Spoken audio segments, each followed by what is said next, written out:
Bismillahir Rahmanir Rahim. Alhamdulillahi Rabbil Alameen. Wa sallallahu wa sallam ala khatam al-anbiya'i wa mursaleen. Sayyidina Muhammad wa alihi wa sahbihi ajma'een. Wa ba'd. All praise are due to Allah, Lord of the worlds. And may Allah constantly and always send peace and blessings to Muhammad, to his family, his companions, and all those who call to his way to the day of judgment. As to what follows, I begin with the greeting words of the righteous. Assalamu alaikum wa rahmatullahi wa barakatuh. Alhamdulillah, the month of Ramadan is a blessed time. It is a time of reflection. It is a time of expansion, where the believer is able to expansion dimensions of understanding. Ramadan takes us out of the everyday chores and cares of life. The believer is not tied down with the need or desire to be seeking food, to be looking for things to drink, to be involved in sexuality during the daylight hours. And through this, the believer is able to raise to a higher stage or a higher state in existence, and the dimensions are opened up. And so the great ulama looked at the sayings of the Prophet Muhammad ﷺ and also looked at the dimensions of the fasting and realized that there are different stages. The first stage we have identified is Sawm al-Awam, and that is the fast of the common people. It is the fast where the struggle is going on between the individual and his desires. So the person spends their time seeking a way to eat food, to drink, to procreate. It is a base level fast. And that is shared by people throughout the planet. That is a way that many people interpret the rulings within Sharia, that because the Sharia is focusing on the food and the drink and the physical activities, they feel that this is the essence of the fast. But the Prophet ﷺ has told us in authentic hadith, there are some people who fast, but all they get from their fast is hunger, and there are those who stand in the night, and all they get from their standing is sleeplessness. So he pointed his followers toward a higher stage, and that we have identified as Sawm al-Khawas. And that is the fast of the specialized people. It is specialized in the sense that they are focusing on a special issue higher than their normal desires. So it is a fast that has special qualities, but can be shared by any Muslim, regardless of his gender, regardless of his language, and regardless of where he's living in the world. And Sawm al-Khawas, we have seen, is a fast where the limbs of the individual are fasting. The tongue is fasting, the eyes are fasting, the ears are fasting, the hands are fasting, the feet are fasting. So the individual symbolically abstains from issues connected with the limbs. And that, in a sense, is a type of imsak, because the tongue literally abstains from scandalizing, backbiting, and other negative issues. The third dimension that we want to look at is Sawm Khawas al-Khawas. And that is the specialized, the fasting of the special of the special. And that is the higher level fast, where the individual is not just abstaining in a physical sense, or abstaining with the limbs, but the heart of the individual, al-qalb. Literally the heart, the consciousness, the conscience, the mind of the individual is fasting as well. Sawm Khawas al-Khawas is a stage that all Muslims need to reach, especially in the world today when our numbers have grown so high, and when we find that although we are blessed with great wealth, although we are blessed with intellectuals, with seemingly powerful countries, with most of the natural resources underneath our lands, with intellectuals, with technology, we're still finding a problem coming together. Something is holding us back. And we have identified through the Quran that Allah subhanahu wa ta'ala has told us, إِنَّ اللَّهَ لَا يُغَيِّرُ مَا بِقَوْمٍ حَتَّى يُغَيِّرُ مَا بِأَنفُسِهِمْ. Allah will not change the condition of a people until they change that which is in themselves. And it starts from the heart. The Prophet ﷺ said there is a lump of flesh in the body. If it is sound, then the whole body is sound. If it is corrupted, the whole body is corrupted, and that is the heart. So Sawm Khawas al-Khawas is now taking the fast to the stage where the individual begins to look at the amrad, or the sicknesses of the heart.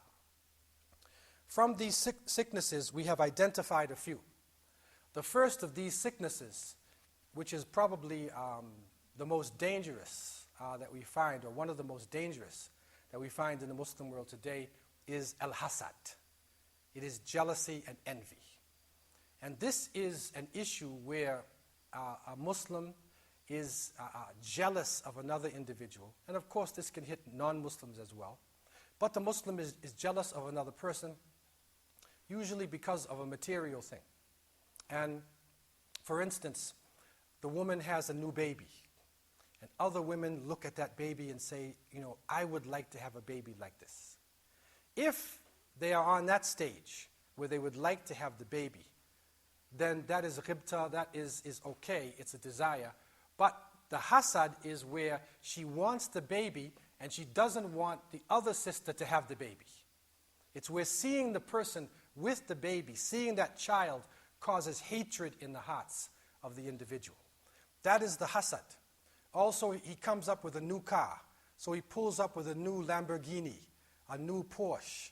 And the other Muslims say, well, I would like to have a Lamborghini like this. That's okay.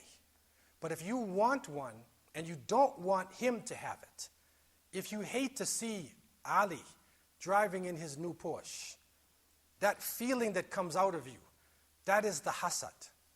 And the strange issue about hasad is that usually the hasid is more affected than the mahsud.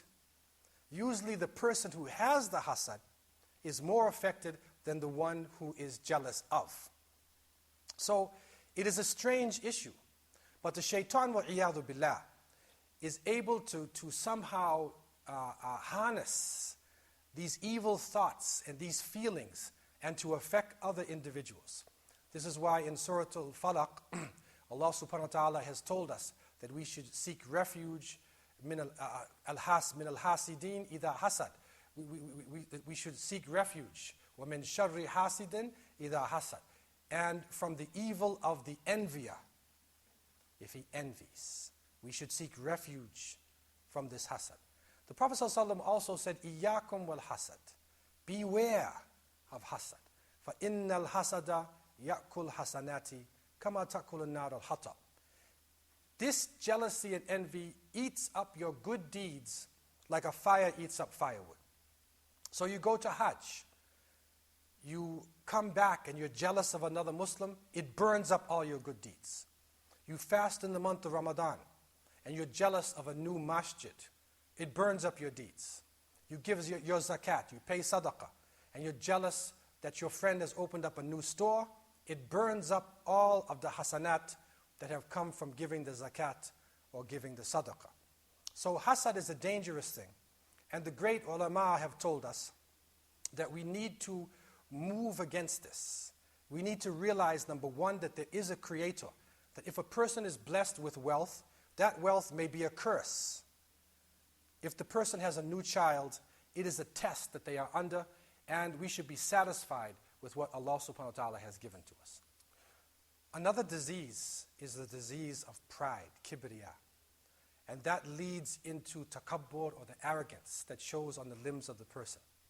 And so we find that Muslims in many parts of the world feel that they are better because they speak Arabic, or because they are light-skinned, or because of the texture of their hair, or because the structure of their face.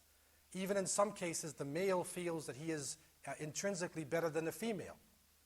This pride is a dangerous issue in the Muslim world, and the Prophet ﷺ was the best of examples. He is the highest human being in creation, best of the Anbiya, yet he was a humble person, and he did not even want his followers to stand up when he came inside the room. So pride is a very dangerous issue, and it is dividing up Muslims all throughout the world, where you will come into a city and you'll find a masjid for Arabic-speaking people, a masjid for Urdu-speaking people. This disease is destroying the ummah. Look at pride. If blood was enough by itself, with all respects to the family of the Prophet ﷺ, if we look at Abu Lahab, was Hashimi. He was of the noble nasab, the noble genealogy of the Prophet ﷺ, but he's burning in fire. So therefore, blood is not enough. And we should not be proud of how Allah has created us. We should not be arrogant because of the color of our skin or because of the language that we speak. We should realize we are all creations of Allah, and every one of us will leave this earth, and when we die, nobody will want to go down inside of that hole with us. And so, pride is a very serious issue. And the ulama tell us that we should move against pride. If we feel arrogant, humble ourselves to other people. Serve other people. Wear rough clothes. Do whatever you have to do to break that pride within yourself, because that raises the level of the fasting and the understanding of Islam. Another issue is the issue of ar-riya, and that is doing acts of worship to be seen by other people, praying to beautify the prayers. The Prophet ﷺ called this the silent form of shirk, a minor form of polytheism, and it is dangerous. And he showed us that this would creep into our ummah like a black ant creeping into a dark night in the darkest night. This riya, this showing off with ibadah, with acts of worship, is a dangerous situation. So therefore, Muslims, we fast for Allah subhanahu wa ta'ala. The Muslim makes their prayer for Allah subhanahu wa ta'ala. Everything that we do should be for the Creator and the Creator alone. Another issue from the amrad al-qulub, or the diseases of the heart, is ghadab. It is anger, or too much uncontrolled emotion and anger. And when one of the companions came to the Prophet ﷺ, he told him, La taghdab, don't get angry. He told him this over and over again. So this emotion needs to be controlled, and in the month of Ramadan, especially after Asr, we need to control ourselves even though we feel hunger. So these are some of the diseases of the heart. Of course, there is conceit, and there are many other issues dealing with our hearts. And the fast of Sawm Khawas al-Khawas is the fast where the believer now goes to the new dimension, where the very conscience of the person, the soul of the person, is now elevated through the fasting. This is the highest stage of the fast. This is where we can be permanently affected by the fast. This is where, when the month of Ramadan ends, it changes the personality of the individual. So we pray that Allah would bless the Muslims, this ummah, to have the highest level of fasting, and that we could benefit in this life and the next. أقول قولي هذا وأستغفر الله لي ولكم والسلام عليكم ورحمة الله وبركاته.